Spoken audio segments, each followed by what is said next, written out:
देवाधिदेव 1008 श्री चंद्र प्रभु भगवान की जय जय जय। वर्तमान शासन नायक वर्धमान महावीर स्वामी भगवान की जय जय जय। परम पूज्य प्रातः स्मरणीय संत श्रोमणी आचार्य भगवान श्री विद्यासागर जी महाराज की जय जय जय। परम पूज्य गुणायतन प्रणेता प्रखर वक्ता भावना योग प्रवर्तक गुरुवर श्री प्रमाण सागर जी महाराज की जय जय जय। शंका समाधान के आज के सत्र में आप सभी का हार्दिक अभिनंदन। इससे पूर्व कि हम आज के सत्र को प्रारंभ करें, इस भाव से कि हमारी धर्म रुचि कभी भी हो मंद ना, गुरुदेव के चरणों की करते हैं अभिवंदना। सभी लोग हाथ जोड़ें, मस्तक झुकाएं और मेरे साथ बोलें, हे गुरुदेव नमोस्तु नमोस्तु नमोस्तु। क्या मेरा है, क्या अच्छा है, सच्चा सुख वह कहाँ मिलेगा।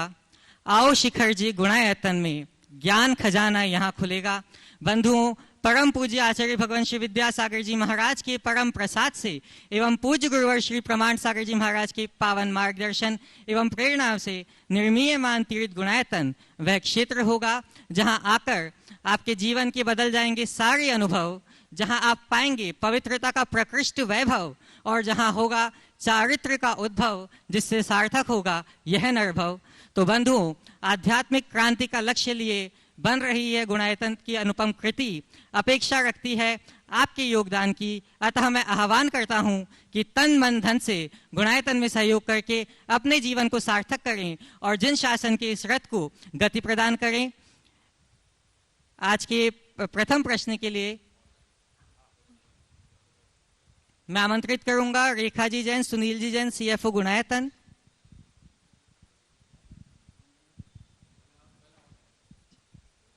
ऑनलाइन प्रश्नों के माध्यम से आज के सत्र को प्रारंभ करते हैं। श्रीमती संगीता जी गवाणी, गुणायतन ट्रस्टी अकोला से। गुरुदेव के चरणों में बारंबार नमोस्तु। गुरुदेव, धनी का प्रभाव तब तक है जब तक धन है, शरीर का प्रभाव तब तक है जब तक उसमें आत्मा है, धर्म का प्रभाव तब तक है जब तक उस पर श्रद्धा है, भक्तों का प्रभाव तब तक है जब तक भक्ति है।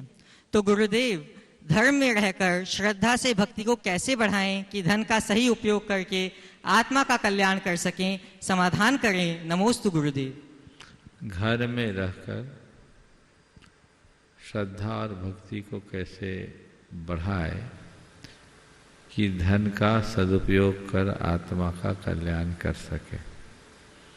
कुछ नहीं करना, दो बातें केवल याद कर लो, मैं कौन हूं और मेरा क्या है। बस ये दो बातें जिसके जहन में बैठ जाएगी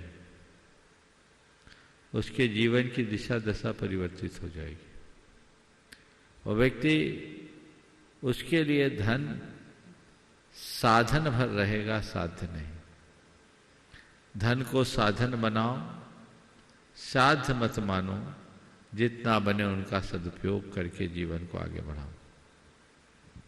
भानपुर भोपाल से दीपेश जी जैन पूछ रहे हैं, नमोस्तु गुरुदेव, पापा का नाम लेने में पाप लगता है और भगवान का नाम लेने में पुण्य। पापा का नाम लेते हैं तो पिटाई होती है और भगवान का नाम लेते हैं तो प्रसन्नता होती है, ऐसा क्यों?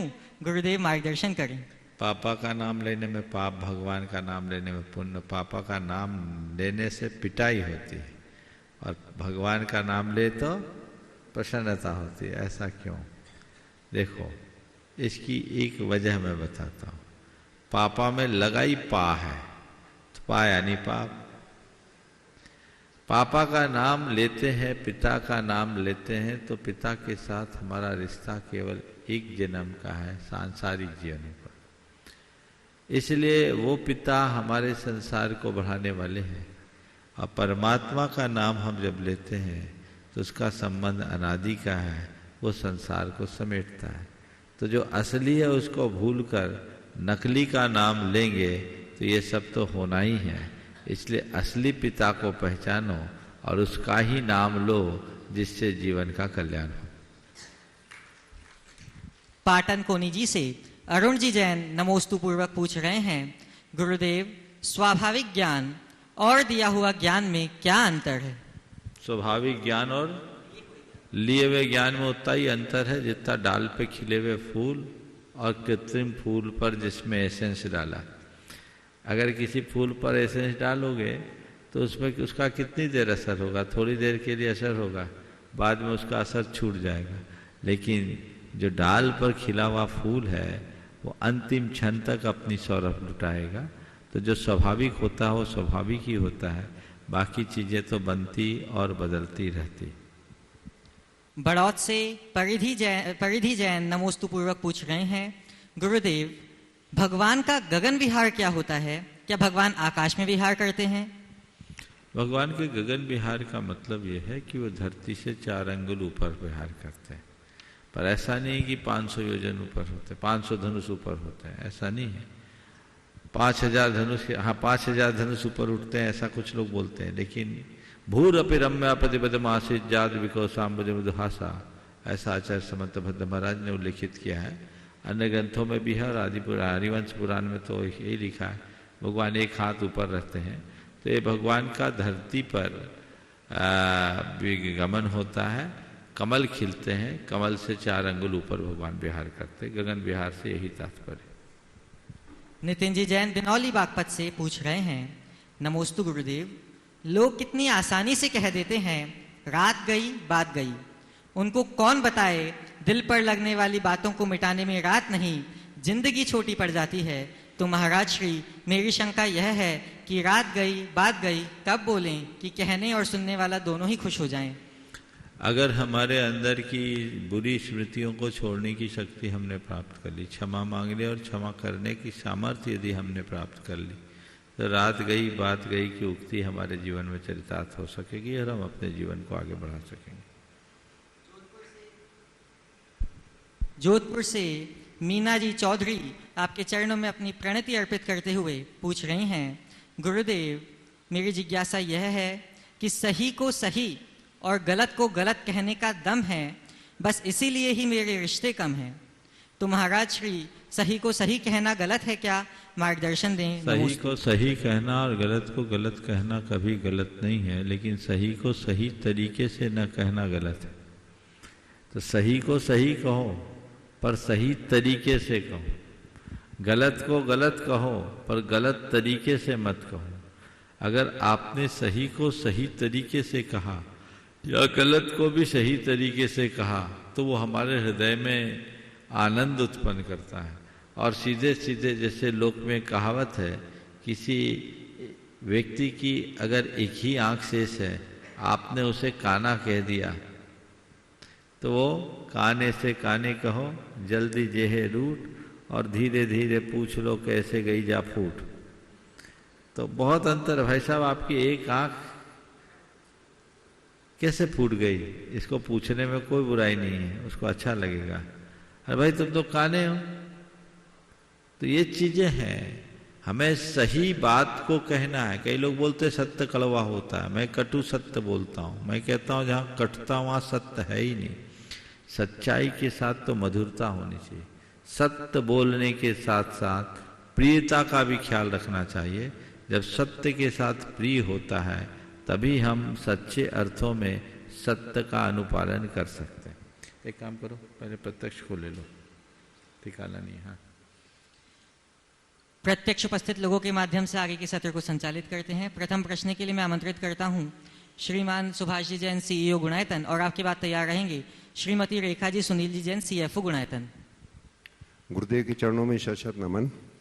गुरुदेव, ये प्रश्न हमारे धुलियान से ट्रस्टी श्री देवेन कुमार जी कंगवाल ने भेजा है। थोड़ा अर्जेंट है इसलिए उन्होंने निवेदन किया है कि इसका प्रश्न में जरूर रखूं। उनका सबसे पहले तो नमोस्तु कर रहे हैं वो गुरुदेव के चरणों में। धुलियान में एक दुखद घटना हो गई है कि एक आईआईटी के छात्र जो ये सवाल कल आ गया सुभाष जी, इसका उत्तर कल दे दिया। उपस्थित होंगे श्रीमान रेखा जी सुनील जी जैन सीएफओ गुणायतन, और आपके बाद तैयार रहेंगे गुणायतन ट्रस्टी नीति जी कलरैया मुंबई से। गुरुवर के चरणों में मेरा और मेरे परिवार का त्रिपाद नमोस्तु नमोस्तु नमोस्तु। महाराज श्री, समुद्र में 2 चीज होती हैं, समुद्र का किनारा और समुद्र में पानी की लहर। समुद्र का किनारा और पानी की लहर। किनारे की शिकायत यह है कि वह चल नहीं सकता और लहर की शिकायत यह है कि वह ठहर नहीं सकती। तो समुद्र किसकी शिकायत को दूर करे और किसको मजबूर समझे? किनारा कहता मैं चल नहीं सकता और लहर कहती मैं ठहर नहीं सकता। तो समुद्र कहता ठीक है तुम ठहरे रहो, और लहर से कहता चलते रहो। तुम्हारे ठहरने में भी मैं राजी हूँ और तुम्हारे चलने में भी राजी हूँ। मेरा अस्तित्व इसीलिए है कि मेरे साथ हमेशा ठहरे रहने वाला किनारा है, और मेरा वजूद इसलिए है कि मुझ में हर पल अटखेलियाँ खेलने वाली लहरें हैं। यही मेरी शोभा है, यही मेरी सुंदरता है। तो तुम चलते रहो और तुम ठहरे रहो, मैं अपने काम में लगा। उपस्थित होंगी नीति जी कलरैया मुंबई से, और आपकी बात तैयार रहेंगी ब्रह्मचारिणी शकुंतली सागर से। मेरे अनंत उपकारी गुरुवर के चरणों में कोटिशः नमन। परिवार का, स्वाध्याय ग्रुप का और खारघर जैन समाज का। प्रश्न स्वाध्याय ग्रुप से है महाराज जी, केवली और श्रुत केवली इनमें क्या अंतर है? और 7 प्रकार के जो केवली होते हैं उनकी उनका अर्थ, और क्या इनको ये मोक्षगामी होते हैं और सबको केवल ज्ञान होता है क्या? कि जिन्हें केवल ज्ञान होता है उनको बोलते केवली। श्रुत कहलाता है अनंत भगवान के द्वारा प्रतिपादित तत्व, उसके जो पूर्ण ज्ञाता होते हैं उनको बोलते हैं श्रुत केवली। तो केवली और श्रुत केवली का ये अर्थ है। अब केवली के जो 7 प्रकार है, तीर्थंकर केवली, सामान्य केवली, मूक केवली, अंतकृत केवली, उपसर्ग केवली और श्रुत केवली, ये अलग अलग अर्थ में है। केवल ज्ञान जो तीर्थंकरों को जो केवल ज्ञान होता है उनको बोलते हैं तीर्थंकर केवली। जो सामान्य केवल ज्ञानी होते हैं उनको सामान्य केवली। कुछ केवल ज्ञानी ऐसे होते हैं जो उपदेश नहीं देते, उनको बोलते हैं मूक केवली। कुछ केवल ज्ञानी ऐसे होते हैं जो भयंकर उपसर्ग प्राप्त करके, उपसर्ग को सह करके केवल ज्ञान प्राप्त करते हैं और निर्वाण हो जाता है, उनको बोलते हैं उपसर्ग करके गए, उनको उपसर्ग केवली कहते हैं। कुछ दारुण उपसर्ग को सहते हैं और उसी समय निर्वाण होता है, उनको बोलता है अंतर्गत केवली। श्रुत केवली का अर्थ मैंने बताया था। सभी केवलियों को केवल ज्ञान होता है, केवल ये श्रुत केवली को छोड़ के। नमोस्तु।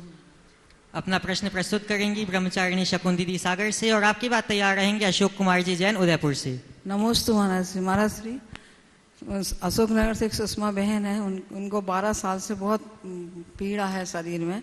आज उनका फोन आया कि महाराज जी से पूछना कि मेरे ऐसे क्या कर्म का उदय है कि मतलब दिन पे दिन आज उनको 2 दिन से वो चल नहीं पा रही।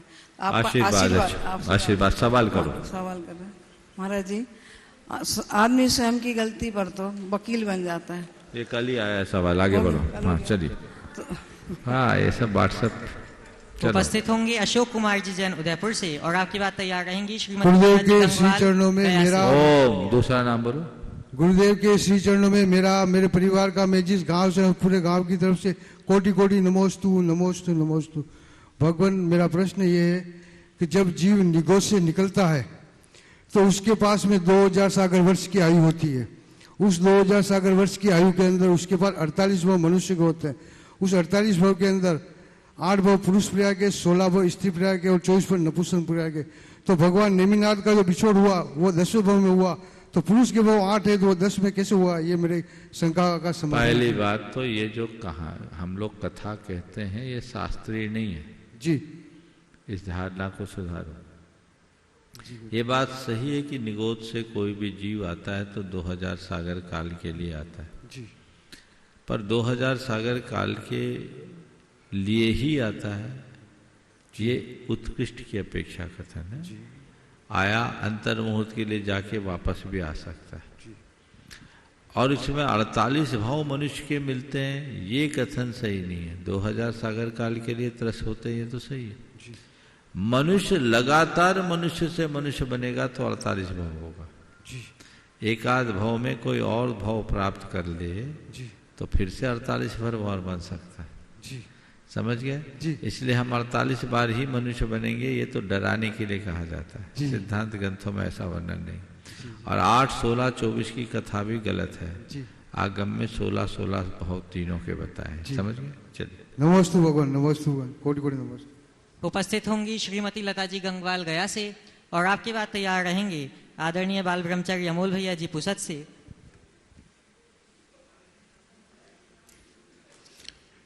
नमोस्तु महाराज श्री।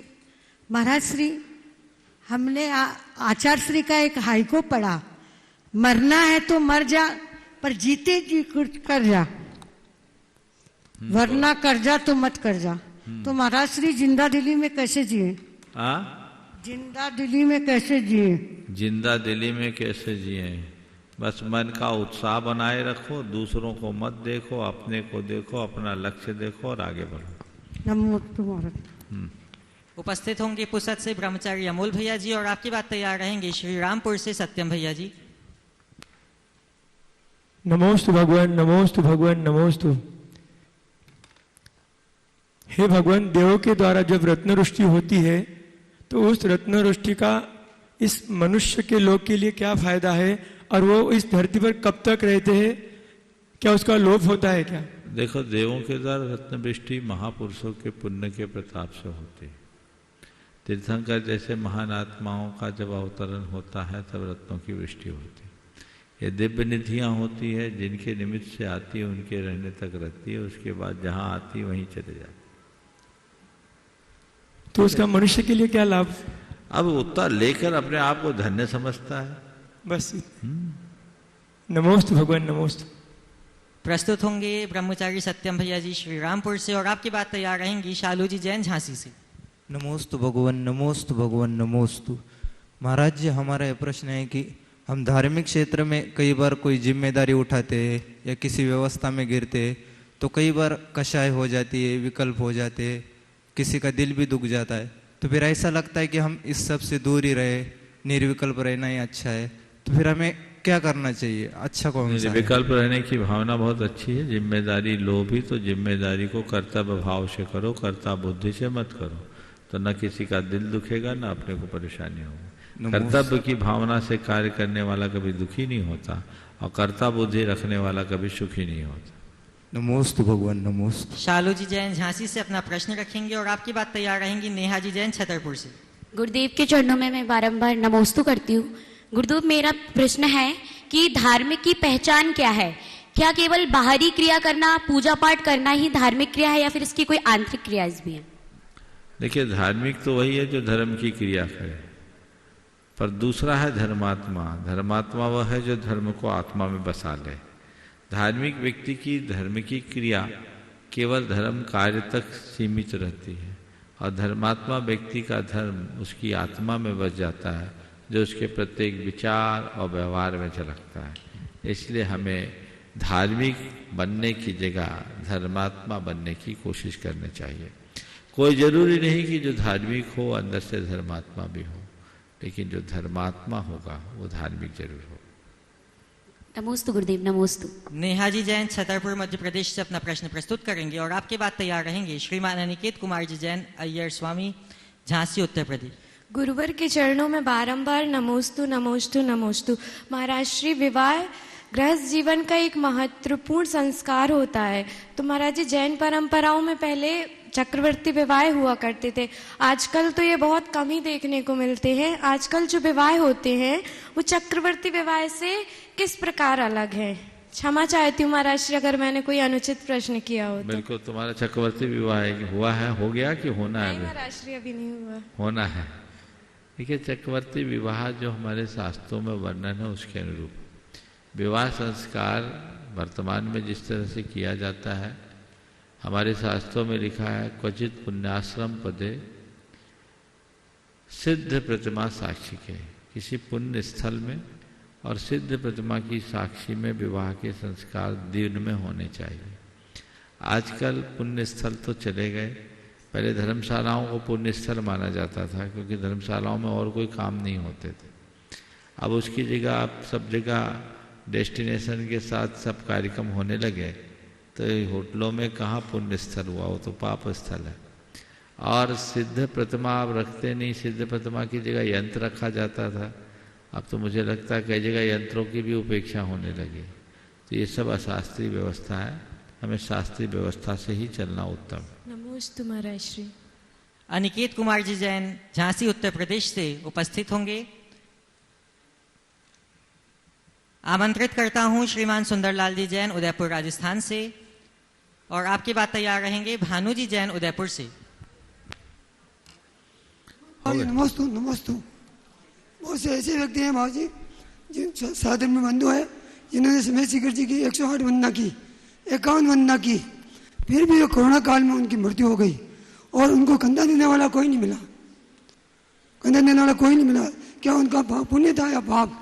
अरे तो प्रकोप था, प्रकोप में तो अच्छे अच्छे साधु भी निपट गए, इसको कुछ नहीं करोगे, ये प्रकोप है। हमारे तीर्थंकरों बहुत से केवली भी अंतर्कृत केवली होते जिनको भयंकर उपसर्ग होता है। ये पाप था या पुण्य, इसे हटाओ, वो पाप काट कर पुण्य बांध के गए हैं, ऐसा विश्वास जगा। नमस्ते नमस्ते। भानुजी जैन अपना प्रश्न रखेंगे और आपकी बात तैयार रहेंगे श्रीमान मनोज जी जैन दिल्ली से। नमस्तु नमस्तु नमस्तु महाराज जी। जाडोल जैन समाज की ओर से आपको बहुत बहुत नमस्तु। महाराज जी, स्त्री पर्याय काटने के लिए त्याग, तपस्या एवं संयम धारण करने की आवश्यकता होती है। किसी स्त्री को धर्म में, देवशास्त्र में, गुरु में अगाध श्रद्धा है, भक्ति है, पर संयम धारण करने में उसका शरीर साथ नहीं देता है, तो उसकी स्त्री पर्याय कैसे कटेगी? संयम धारण नहीं करे, सम्यक धारण कर ले तो स्त्री पर्याय क्या, संसार भी कट जाएगा। नमस्ते महाराज, नमस्ते। श्रीमान मनोज जी जैन दिल्ली से अपना प्रश्न रखेंगे और आपकी बात तैयार रहेंगी मुखर्जी जैन दिल्ली से। दोनों कर लो, मनोज कर लो। नमस्ते महाराज जी। महाराज जी, प्रश्न ये है कि हमें अपने ओहदे से ऊपर, मतलब लेवल से ऊपर का काम मिले तो हम उसमें खरे कैसे उतरें? हमारे लेवल से ऊपर का काम अगर दिया जाए तो उससे हम खरे कैसे उतरे? देखो, घबराओ नहीं, पहले तो ये देखो कि लेवल से ऊपर का काम है तो कोई दिक्कत नहीं। काम अगर मेरे लेवल से ऊपर का है तो मुझे पहला काम करना अपना लेवल ऊपर करना है, तो काम अपने आप मेरे बराबरी का हो जाएगा। अरे काम मुझसे बड़ा है, मेरे लेवल से ऊपर का है, मेरे बस का नहीं, ये चीज दिमाग में लाओगे तो काम, छोटा काम भी नहीं कर पाओगे। और काम जो है वो मैं कर लूंगा, ठीक है, मेरे सामने ये चैलेंज आया है, एक चुनौती है, मुझे इसे करना है तो मैं कर लूंगा। और कर लूंगा ये भाव अगर अपने मन में जगा करके काम करते हैं तो कितना भी बड़ा काम होगा हमारे सामने समस्या नहीं आएगी। मैं अक्सर कहता हूं, तुम्हारे सामने जब कभी भी समस्या हो तो तुम अपनी शक्ति को समस्या के आगे मत लगाओ, अपनी शक्ति को इतना बड़ा बना लो कि समस्या अपने आप छोटी हो जाए। स्वयं की क्षमता को बढ़ाने में शक्ति लगाओ, तो लेवल ऊंचा करोगे तो काम भी अपने आप अच्छा हो जाएगा, फिर कोई कठिनाई सामने नहीं आएगी। नमस्ते मनोज। मनोज जी जैन दिल्ली से अपना प्रश्न रखेंगे और आपकी बात तैयार रहेंगे श्रीमान देवेंद्र जी उषा जी अजमेरा गया से। महाराज जी, वर्क प्लेस में जो प्रेशर होता है, कई बार कई तरह के प्रेशर्स आते हैं, तो उसको कैसे हैंडल करें? नहीं, वर्क प्लेस में प्रेशर आता है तो उसको अपनी एक ड्यूटी मानना चाहिए और उसको एंजॉय करना चाहिए। काम हमने लिया है, मेरी जिम्मेदारी का काम है, तो मुझे इसे अच्छे से करना है, करना ही है। ये धारणा और धारणा जब मन में बन जाती है तो कैसा भी प्रेशर हो दिमाग उससे प्रभावित नहीं होता। अरे कैसे होगा, कैसे होगा, कैसे होगा, मन में उचाट और लगन की कमी हमारे प्रेशर को बढ़ा देता है, जिससे अनेक प्रकार की दुविधाएं उत्पन्न होने लगती है। तो उससे बचने के लिए काम को अपनी पूजा मानकर करो और तत्परता से काम को आगे बढ़ाओ। नमस्ते महाराज। उपस्थित होंगे श्रीमान देवेंद्र जी उषा जी अजमेरा गया से और आपकी बात तैयार रहेंगे श्रीमान अशोक जी सिंघई सहराई से। नहीं है, हाँ, अशोक सिंघई कौन? श्रीमान अशोक जी सिंघई सहराई से अपना प्रश्न प्रस्तुत करेंगे और आपकी बात तैयार रहेंगे। देवेंद्र जी आ गए। और आपकी बात तैयार रहेंगे श्रीमान देवेंद्र जी उषा जी अजमेरा गया से। नमोस्तु नमोस्तु नमोस्तु। अंजन चोर ने पूर्व जन्म में ऐसा कौन सा पुण्य कर्म किया था कि वह एक ही रात में अंजन से निरंजन बन गया? ये पुण्य कर्म करने के कारण निरंजन नहीं हुआ, पाप काटने के कारण निरंजन हुआ। समझ गए? चलिए। नमोस्तु महाराज जी। श्रीमान देवेंद्र जी उषा जी अजमेरा गया से अपना प्रश्न प्रस्तुत करेंगे और आपकी बात तैयार रहेंगे श्रीमान राजकुमार जी सुधा जी बरजात्या जयपुर से। नमोस्तु महाराज। नमोस्तु नमोस्तु नमोस्तु नमोस्तु। महाराज श्री, आज के समय में बेटियों के लिए, बेटियों को हर चीज़ से समस्या लगती है, हर चीज़ में। वो उन्हें पढ़ाई से लेकर आगे अपने आगे विकास की यात्रा में वो जो आगे बढ़ती है उन्हें हर तरफ समस्या ही समस्या नज़र आती है। यहाँ तक कि शादी होने के बाद भी आजकल बेटियों को अपना ससुराल नहीं रुचता है, वहाँ भी उन्हें कई तरह की समस्याएं नजर आती हैं। तो हम अपनी बेटियों को ऐसे कैसे संस्कार दें कि वो हर समस्याओं को पार करते हुए जीवन में सफल हो सके? आप पहले अपने सवाल का अभिप्राय स्पष्ट करो। आप पूछना क्या चाह रही? बेटियों को सब जगह समस्या आती है कि बेटियों के सामने सब जगह समस्या है? बेटियों को के सामने सब जगह समस्या लगती है। मुझे तो थोड़ा उल्टा दिखता है। मुझे तो ऐसा दिख रहा है कि आजकल बेटियों को सब जगह समस्या दिखती है। बेटियों के सामने अब कहाँ समस्या? बेटियां तो बहुत मजबूत होते जा रही है, स्ट्रांग हो रही है। हाँ, मुझे ऐसा लगता है कि कुछ समस्याएं बेटियों ने खुद जन्म दिया। बेटियां जब तक बेटियां बनी रहेगी समस्या नहीं आएगी, और बेटी जब बेटा बनने लगेगी तो समस्याएं समस्याएं। बेटी बेटी बनकर रहे, कन्योचित कर्तव्यों का पालन करे और अपनी मर्यादा से अपने आप को बांध के रखे तो कोई समस्या नहीं। लेकिन मर्यादाओं को छोड़कर उन्मुक्तता में जाने लगेंगी तो समस्याएं आएगी। हमें एक बात का पता होना चाहिए, सीता जब तक लक्ष्मण रेखा के भीतर है उसके आगे कोई समस्या नहीं, लेकिन लक्ष्मण रेखा का उल्लंघन करने के बाद समस्या के अलावा और कुछ भी नहीं। तो लक्ष्मण रेखा होनी चाहिए। अपनी मर्यादा का बोध प्रत्येक व्यक्ति को होना चाहिए। मेरे जीवन की मर्यादा क्या है और मुझे किस लिमिट में रहना है, इस बात की समझ होनी चाहिए। बेटियां पढ़े लिखे आगे बढ़े, माँ बाप को भी चाहिए कि उन्हें कहीं से कमजोर न करे। भगवान आदित्यनाथ ने ब्राह्मी और सुंदरी को पहले पढ़ाया। अक्षर और अंक का ज्ञान हमें ब्राह्मी और सुंदरी के माध्यम से मिला, भरत बाहुबली के माध्यम से नहीं मिला।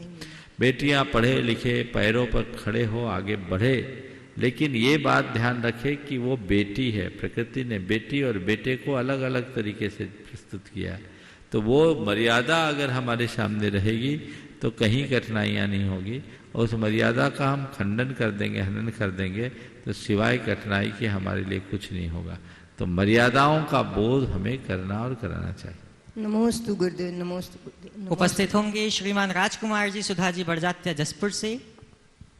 नमोस्तु गुरुदेव, नमोस्तु गुरुदेव, नमोस्तु। महर्षि, हमारे ये प्रश्न है कि हमें प्रतिमा लेने का मन तो बहुत है, लेकिन लेने से डर लगता है, तो हम लोग पहले कैसे उसको अभ्यास ले लो तो डर चला जाएगा। जब तक नहीं लोगे तब तक डर है, लेने के बाद कोई डर नहीं, फिर तो स्वीकार लोगे। मन मत देखो, संकल्प कर लो, पक्की बन जाओ तो सब हो जाएगा। चलिए आखिरी। श्रीमान सुभाष जी जैन जोधपुर से ही नमोस्तु पूर्वक पूछ रहे हैं, गुरुदेव, ढलते हुए सूरज को देखकर हर कोई अपने घर की लाइट जला लेता है, मगर ढलती हुई उम्र देखकर अपने आत्मा की लाइट जलाने की कोशिश कोई नहीं करता। तो महाराज श्री, हमें अपनी आत्मा की लाइट जलाने के लिए क्या करना चाहिए, कृपया समाधान दीजिए। बहुत अच्छी बात कही। ढलते हुए सूरज को देखकर लाइट तो जला लेते हो, लेकिन ढलती हुई उम्र को देख करके लाइट जलाने की कोशिश नहीं करते। आत्मा की लाइट कैसे जलाए?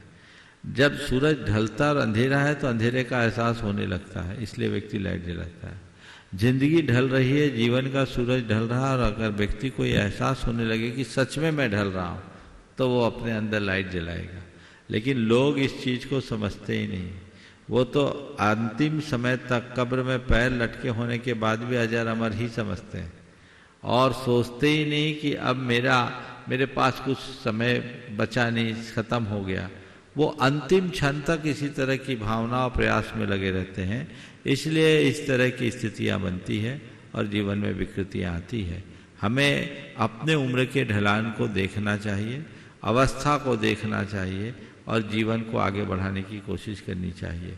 मनुष्य के मन की आसक्ति उसे जीवन के सत्य का बोध नहीं करने देती, और इसी अभाव के कारण जीवन में घोर विसंगतियां उत्पन्न हो जाती है। इस प्रकार आज के इस सत्र को परम पूज्य गुरुदेव के चरणों में नमन अर्पित करते हुए मैं यहीं पर विराम ले रहा हूँ। बोलिए परम पूज्य आचार्य गुरुवर श्री विद्यासागर जी महाराज।